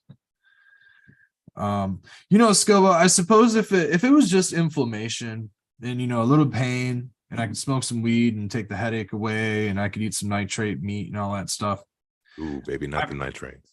And well, like if it had more to do with just pain and like dealing with some neck pain and some shit like that, I'd be a lot more apt to like, not giving a shit. But I don't know, man. Ignorance is very blissful in many ways. And unfortunately, the more that I start diving down into these deep water holes about like Cheers, Kazoo. links to Alzheimer's disease. He starts forgetting what the Alzheimer's. It's perfect timing, brother. Well, it dementia runs in many of our families. We all at some point have to watch that happen. And that's one of the groundbreaking breakthroughs that they're talking about with psilocybin treatment and LSD treatment and some of these others is stimulating the mind. And Well, it's helping people that are dealing with end of life cancer shit too. Like that too. they're using it a lot with them to try to help them ease rather than, not. Giving people like these Alzheimer's and all, they're gaining function back through doing these doses or treatments or whatever with that's psychedelics, and that's neurogenesis. absolutely wild. Yeah. I mean, you're talking about people that would otherwise not even know that they're dying. You know what I mean? Like they don't know if they need to, Do you want the paradigm shift? Is that every single person is dying? Everything is entropying. Everything. It's just a matter of time. Sure. And literally, that's all it comes down to. Sure. Something that was created will have an end. Yeah, I get that. I personally am really working towards the longevity of health because a sound mind at an old age is a lot. You don't have a bunch of people taking care of you, spending a bunch of resources, treating, trying to like go back and forth with different treatments, cures, I think that there's a lot of cure in prophylactic, like for example, man, type 1 diabetes. Like the term diabetes is used and a lot of people link it to sugar consumption and people talk about eating and they're going to get diabetes. That's a type 2 diabetes, and we talk about it all the time. Becca is type 1 diabetes. And that's a Is that the Wilford Brimley kind? unfamiliar with that. The God damn it. commercial? Old people out in chat, please help me. I know I somebody can't hear got the diabetes Lucas, without that commercial say playing in my Skilbo. head. diabetes. Diabetes. That so the autoimmune link can happen from anything, what's the normal, what are different causes like? Genetics, if it runs in your family. If like I was kind of sick with bronchitis, and that's what they say. And we're thinking that there's links to chemicals in foods and things like that are causing, because it's not, it's type 1 diabetes is not linked to diet, okay? But it is thought to be linked to environment. And that's huge. That is huge, because what's that says is that something happening in your environment, which could be diet related, could be airborne, it could be your, whatever, is causing an autoimmune response. Your body's reacting, and in Becca's case, or in the case of people with type 1 diabetes, their pancreas shuts down. And in that response, their body stops producing insulin, and then you require pharmaceuticals all of a sudden. I don't like getting down into rabbit holes, but there's an awful big, like, The rabbit hole episode. there's awful big bullets to band-aids economic structure involved here. When you talk about like things that can make us ill, and then things that can heal us, and how the link is there. And we all heard like the link between, what is it, dandelions and like aspirin or something like that. I don't know. Isn't there a lot of studies on how cannabis kind of helps people against diabetes, or there were some, but I think that those are linked more towards type 2, where it's a sugar thing. It's a carbohydrate. Maybe THCV is helping people. and type 2 is the most common, right? That's what happens if you don't exercise, if you're, have a lot of extra weight. The your obesity. body, you're still producing insulin, but your body can't open up your cells to use it, right? So it's not being used like it should. So then you're having higher blood sugars, which is not good for you. So what happens is fats end up blocking the receptors that absorb the insulin that help your body lower the blood sugar, balance the blood sugar. And when you become type 2 diabetes, you have a wall barrier built up. And then but you can work and fix that. You don't have, it can be reversed. It's like cholesterol, it's not cholesterol, but can be thought like that. You can fix it, you can change your diet or whatever. But there's it's something we could probably avoid if we brought cannabinoids back into like the general food population. Potentially. I think that it's something that I think type 1 could be fixed with that as well. I mean, thinking that it could potentially offset whatever response our bodies are getting to chemical. Or I don't know, but it's a theory, that I have, thinking that cannabis just is the panacea, you know what I mean? But maybe it's fungus, you know what I mean? Maybe a healthy dose of like turkey tail every day would jumpstart the pancreas? So no, just help your body like go through daily stressors. Environmental stressors that may cause autoimmune response. It's not just psilocybin, it's also the turkey tail, the reishi, exactly, the cordyceps, and what I always forget the other fuck. For me, it's my pancreas still works. What it doesn't, like, there's this part of it that creates the cells or it is cells and it creates insulin, which is a hormone, and the other one, which is glucagon, which pushes your blood sugar up so you don't crash if you don't eat for a long period of time. So I don't create either of those, but there's research, there's lots going on. Cannabis doesn't jumpstart that or anything in any way, but I'd like to think that that's the theory. yeah, and so ways of like modulating sugar, I'd almost like to think and theorize that there's like a math equation that you can do to almost balance out the amount of to be able to eat, right? So Becca gets through a meal, she's got to take a little bit of insulin because her body isn't, manufacturing it on its own enough to get to what she needs to lower her sugar levels.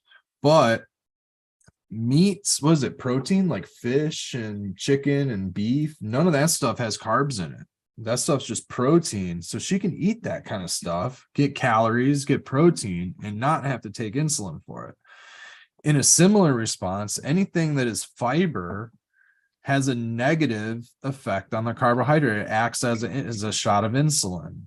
So there's like a math equation that can almost be used. There's almost like a way to go about not needing as much insulin, or a way to reduce it. And I'm almost thinking, well, insulin's probably shouldn't talk about this, man, at all. What is insulin? The glucose gang is gonna get us, is what you're saying. Yeah, dude. Yeah. They're gonna ride down. You on got to us. be careful on them FDA There's a lot guidelines of on money. YouTube. There's a lot of Yeah. money. A lot of money in this shit. We'll dude. we'll skip it then. Yeah. We'll skip it. Yeah. So my curiosities are in natural treatment, right? My curiosities are just in natural treatment, but there's a lot of money in bullets to bandages, right? Dude, who's it? Have you guys looked into bandages? You'll take over the world. What's that? looked into growing out some different things that you guys can make some healthy teas for yourself, like nighttime teas and Well, we have the things like that. valerian is one, and we have chamomile seed that we need to It's in here. calendula tea. Ooh, dude, that's supposed to be, well, I'm gonna sound like a dumb fuck, of course, which is no new thing, but that's supposed to be good for something, Red. I It's was really reading good. something that says I should look into that. Yeah, calendula, absolutely, dude, absolutely. It's really good for inflammation. It's really good for your skin. Yeah. It's really good to, you take the flowers, the dried flowers, and you can just infuse it into oil, like just put it with oil for a couple weeks, like a month or more. Just like let it sit in there, and it'll infuse, and it's so good for your skin. And so with these little ethnobotanical options, pharmacological botanicals, You're killing it tonight, bro, with these pronunciations. You're like on the ball with them. Giving you credit. It's a lot of polysyllabic words in one evening. To be able to grow them and think, well, let's go back out of the doom and gloom into the last half hour of the show and just say that, like, I have a beautiful belief in the human body's ability to heal and to adapt, and to adapt to change, and to adapt to the mentality and positivity you may give it. What about the mind? I also believe that even though we're inhaling microplastics and we are, eating glyphosate, Covered in lead. and these are what stressors on our body, on our immune system. It's all working overtime right now, and viral loads, max, so to say. With our body's ability to heal, that the ability to grow some of these plants and things like that, and then to take these calendula and to take rosemary and lavender, and then to make a tincture or a or an oil, or soak it down into a carrier oil or something, and then make a true like extract medicine out of this stuff. That shit Only excites me, man. That's Right. like I'm getting Well, excited it about helps our that now, body man. heal against all Growing this shit. yourself. So you can eat that bag of Doritos, you know what I mean? Dude, you got I'm 89 gonna cents. balance it on the scales of the calendula and the Well, echinacea, right? yeah, exactly. Exactly. You got 89 cents, dude. You're like, fuck, that's not even enough to get a fucking cheeseburger. Or you get a bag of Doritos, you fucking snack, and then you're like, fucking heartburn. But you know what, man? You might have a little something. The whatever that acts as the antiseptic to help clear up the fucking, and I'm sure I'm using the wrong word right there, but you know, with the eat a little bit of natural chalk that you found or whatever, help that out. The heartburn. I agree. The human body is pretty amazing. Like we have the capability basically to heal from most things. I mean, we have it. We don't even use the full potential of our brain. Who knows what we can do with our body if we had the full potential of our brain? I Be mean, like the X-Men, bro. yeah. I mean, look at the placebo effect. People healing from things when they're just Yeah. given a water pill. That's the human body healing. Like we have all the tools. Like cannabis isn't directly healing anything. It's just giving our body the tools to do what it does. It's firing up our receptors, et cetera, et cetera. Same thing Everybody with most medicine. self-medicates, man. Everybody self-medicates. How do you do it? Yeah. I like to think that those antioxidants that are in foods and in our coffee and our wine and everything. You know, wine's like, you know, probably like balanced at like a 0, right? Like you're getting good antioxidants to help battle off those pesticides that are on the grapes, you know. And I mean, maybe it kind of balances itself out, but then you got the alcohol. So I don't know where you smoke some weed and balance that one out, I guess. The idea is to like include some good stuff as a prophylactic, as a preventative, as a maybe like help your body metabolize some of these toxins, or soak your feet in some mineral salts. You know, that's a good one. Help remove your body of toxins. That's a great one. You know, if you feel doom and gloomy about, you know, not being able to avoid glyphosate, you know, maybe a good magnesium sulfate soak with your feet, or some isn't there some other minerals you can soak your feet in that'll help? And eat lots of garlic too. That pulls a lot of toxins out of your body. Yeah. Oh, certainly, dude. You can smell that one. I love Burdock. garlic, by the way. Burdock. Oh is yeah, like burdock. one There you of the go. most detoxifying, the root, if you put it into a tea. Super detoxifying. Becca's been getting into her. Are you growing that this year? We have it everywhere, don't we? Yeah, we That's have what- a that's very what it is. nice. We were gifted it by the Mother Nature. I like to Does that spread really vociferously? yeah, if you really It's like let it go to those super Velcro, man. big leaves. If every like second or third year it'll flower and go to seed and get the burrs, and if you let it go That's to what I'm thinking. The burrs. spread fucking everywhere, which is really cool because it makes a cool little ground cover. But if you let it go for more than a week, you're chopping it back. If you let go and it's too thick, you can get little aphid problem. I've had aphid problems on them and things, but I love just chopping up the burdock, man, just spreading it all over the garden because it's a deep root. I didn't know that it only did the burrs every 3 years. Every couple years, yes. Okay. When they're babies. Well, I shouldn't say every 3 years. It has like a biannual lifespan or something. Whatever it is, it's not always that. Yeah, I always wanted to, like, I would love to grow peppermint in a container, and then to get one of those old timey. I was watching videos of them where it's like a copper pot still.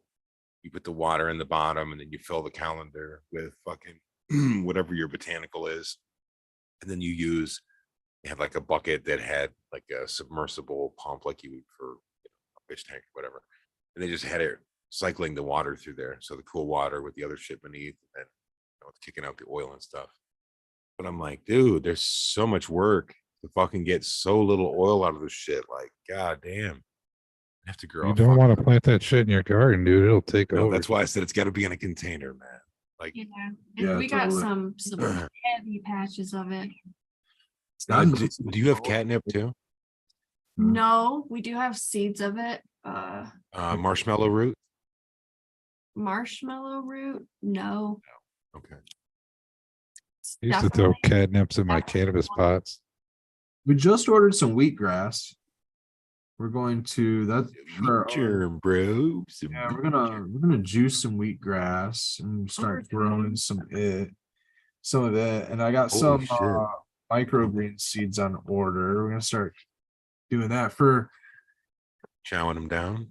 Making Well- them with like egg omelets and shit. well, yeah, I mean we can get a tray of microgreens, add them. I mean we eat Here's sandwiches every day. We definitely would smash probably a tray a day.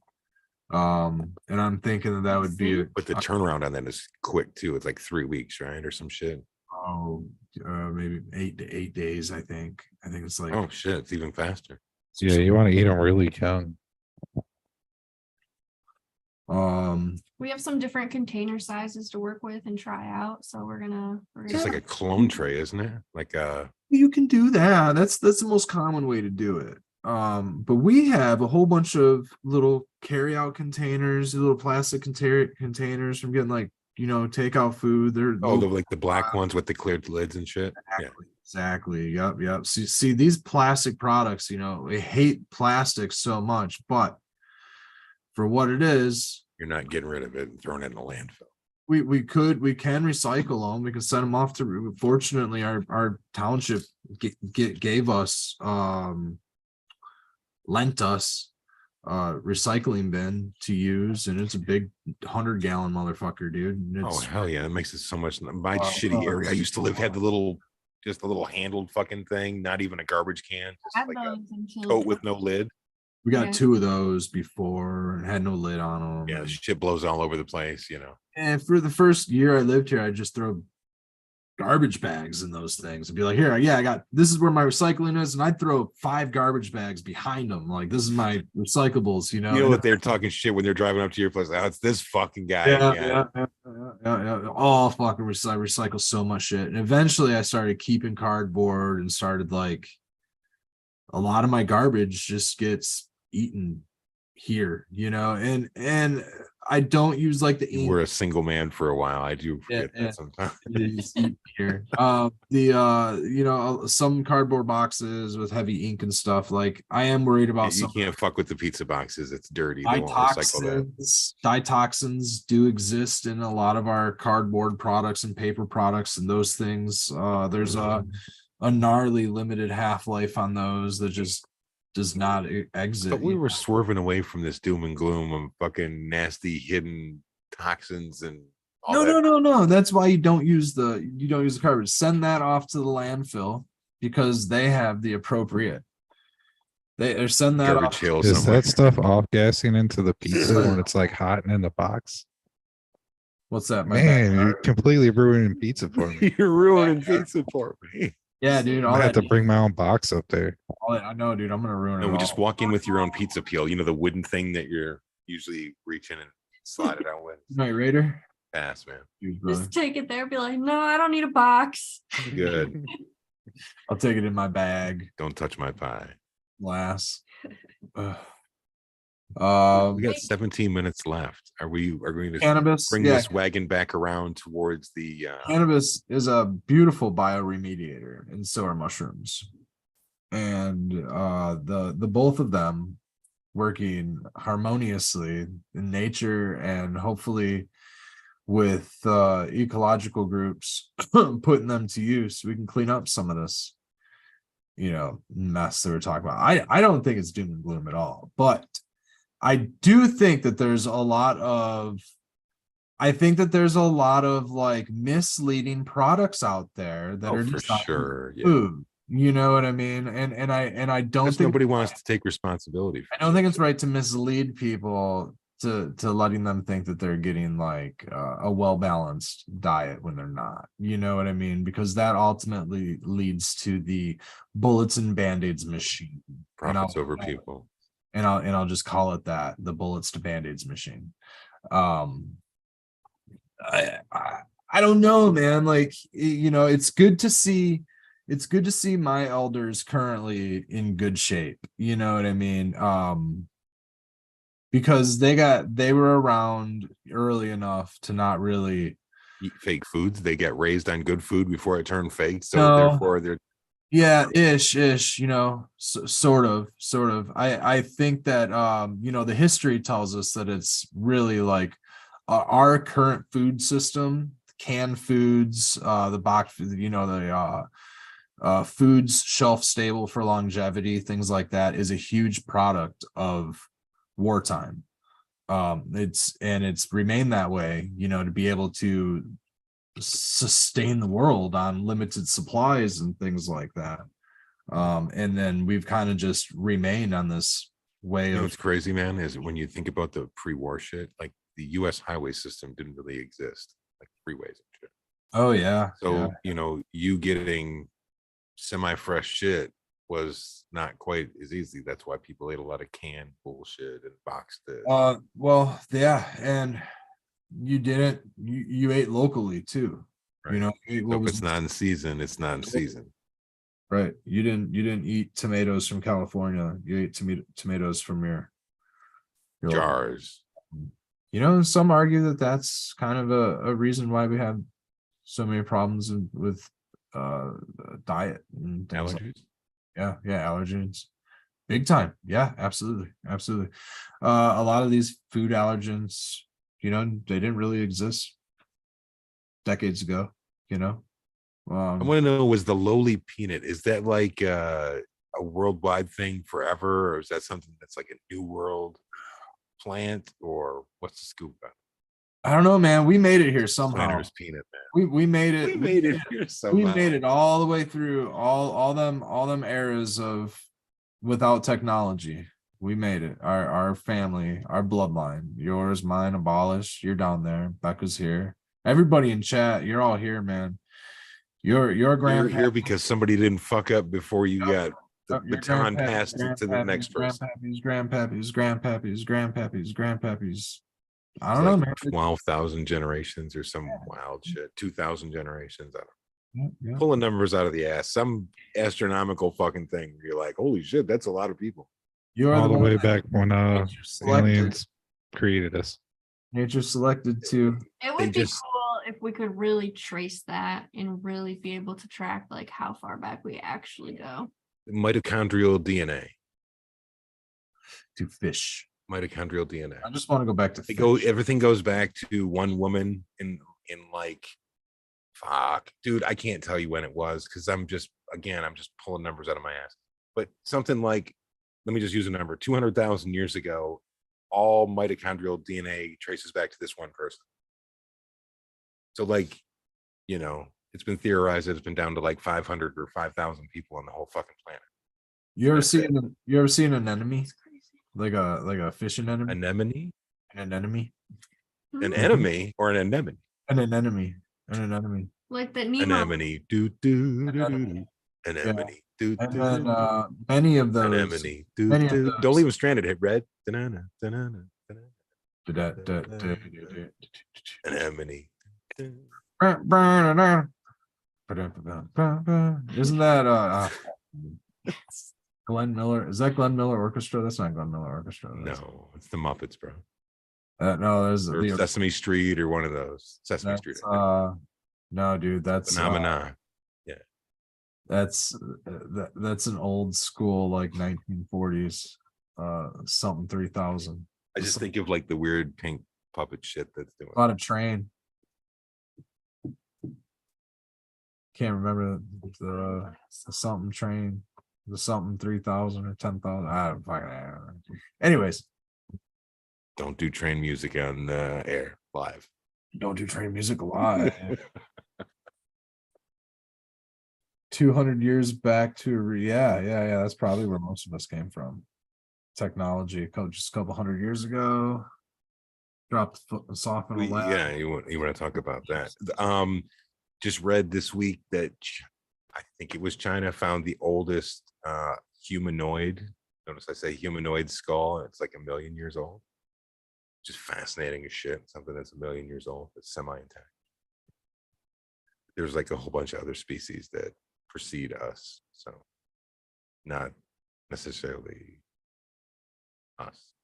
But we're I just like all the new history that's coming out on just the human species and how it's not necessarily getting destroyed. Like the general public is like buying into it, but it seems like the Yeah. scientific community is still fighting it.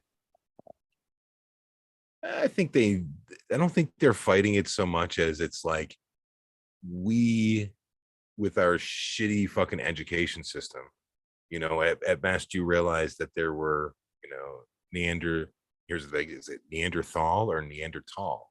Because if you watch really smart, stuffy PBS programs, they'll say Neanderthal. But if you just read it, it looks like Neanderthal. So I'm not here to tell you how to pronounce it. I'm just here to point it out. But anyway, you think of like that, and you think of, well, these people are around 40,000 years ago. And, there's a certain portion of their genetics are in us.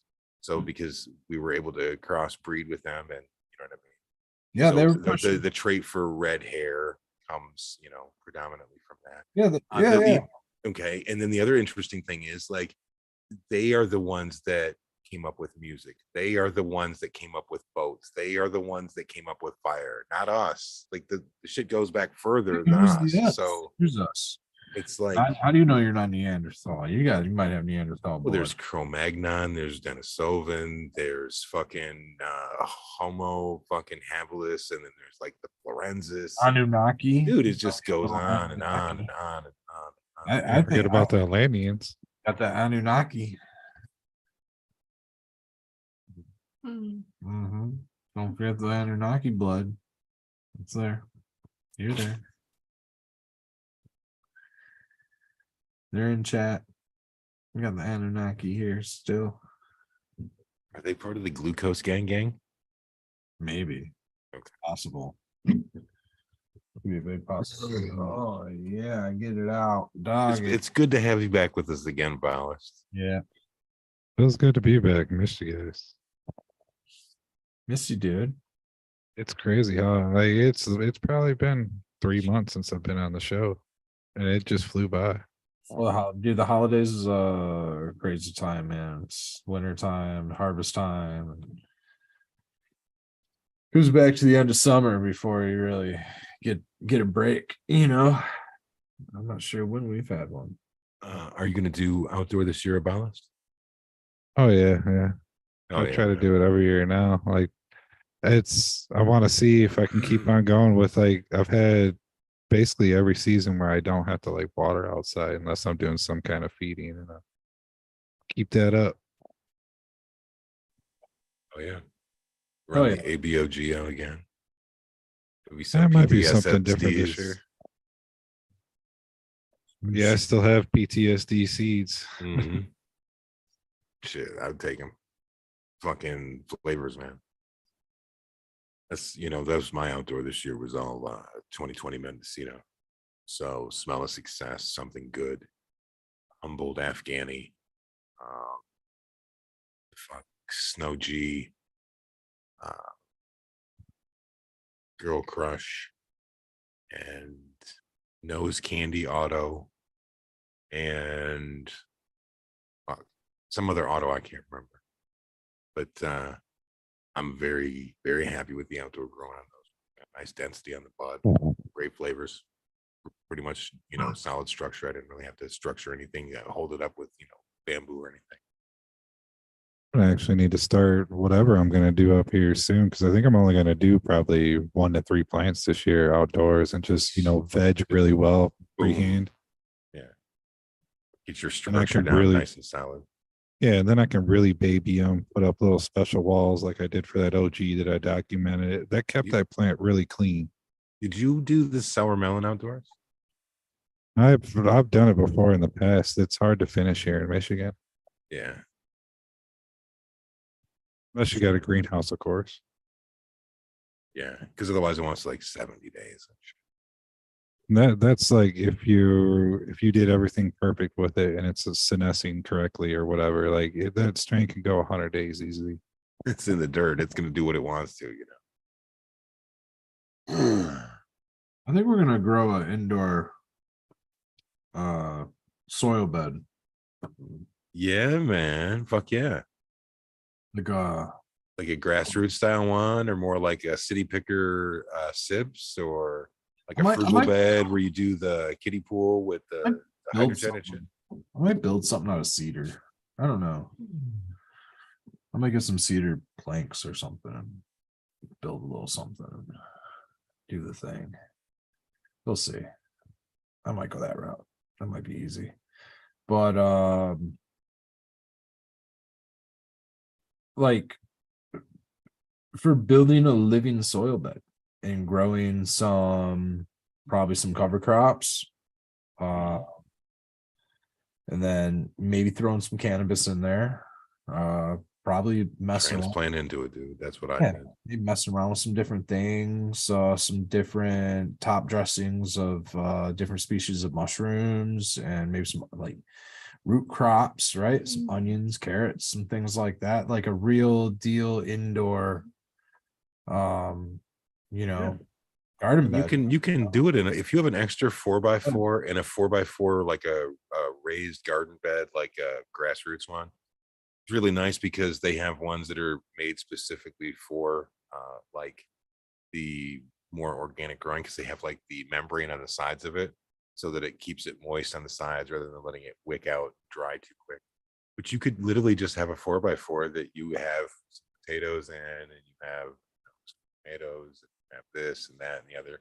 Maybe you throw a pot on top of the soil in there, and then you've got maybe some lemon balm or some weird shit that you're just like, okay, cool, yeah, man.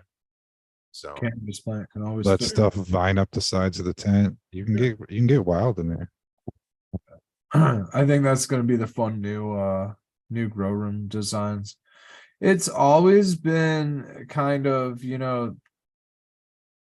looked down at because of an IPM perspective, like, oh, don't bring a bunch of plants in. But my theory is if you start all these things from seed, or you're fine. have a good As long as- IPM, you have a good IPM approach, you shouldn't have to worry about anything. It's more or less about a balance for your soil and your indoor environment, which I think you'll get eventually growing. People You're chopping, dropping need shit. to Like anything that's left over, you're just dropping back into the ground. You can even get some worms and throw some of those in there, and they're helping in the breakdown, and that's aerating the soil. Isopods, worms. I like Get bugs. the hyphae growing and that shit. Oh, I just no. think people need to break that stigma or whatever, that mentality. Like bugs happen in nature, and if you get Yeah. a couple bites on there, They're there's working some for people you. out there that even say that it activates secondary metabolites that'll make your plant even danker. So you might actually be missing something in the circle if you don't have some kind of pest pressure. Yeah. That's why I used insect frass when I would water in flower, was to make the plant feel like it's under attack, so that it creates the chitin response, and that fucking increases the oils the plant's producing to ward off these fictitious bugs that don't exist. A lot of that commercial mentality that's, I think, plagued at least the cannabis scene for a while. It's a monocropping, monoculture, centralized agriculture, conventional farming approach to growing a boutique, crop like cannabis or ornamental herbs or medicinal herbs or something. I mean, now, for large scale production or something like that. But then, you have one farm in, let's just like the Middle East, and then it's the main producer of like the lavender or something. And then it's shipped in bulk supply using fossil fuel to a processor using hydrocarbon processing in probably China. And then that China processor then has to ship to distributors probably in like India and other areas across the world. And then like so many hydrocarbons, so much stuff is used where we could have multiple lavender farmers, selling their craft lavender oils, independently, locally. And I don't know. I think I don't know. Damn, you thought the glucose gang was bad. The lavender loyals are fucking even Lavender worse than the locals, man. You don't want to get loyals. cross-side with them. Yep. You That get the takes us lab. right up to the edge as usual. Thank you, Becca and Red, for Oh, another yeah, fun there one it and a is. great start to the year. There it is. So yeah, shop local, support local, and yeah, man, grow your own food and medicine. I always dig with that. Skilbo, you got anything else for us? Yeah, man. That's all I got to say is it's been an interesting ride this show, and I appreciate everybody coming back. And hopefully, y'all come back next week for it. Abolish, It's of course, always I'll good give to you have the you. microphone one last time. It was awesome to be back and hang out with you guys, chat, everybody. I hope everyone has a dank ass microdose night as always. Oh yeah, Becca, anything else from you? Have a good night, guys. Thank you. Have a good night, guys. Thank you. I'd love to give a huge shout out. Check out Abolish Pharmacology, I believe, on Instagram. Check out Skilbo1 on Instagram. Check out Becca Meets Cannabis and Rosemary's Oasis now on YouTube. Red Setter Farm and Polarity Site. Check out Red Setter Farm on Instagram, and peace out, everybody. Check you out at the next event. Shout out to Third Eye Muse and Third Eye Craft Affair. See you all there the 22nd and the 29th before probably Valentine's Day, sometime like that. So cheers, everybody. It's going to be a great time. Rock and rolling in the spring. Get your gardens planted and get your seeds started. Peace out. Love you all. One love. Growers love. Mushroom love. Maybe. Love. One love. I think that's all.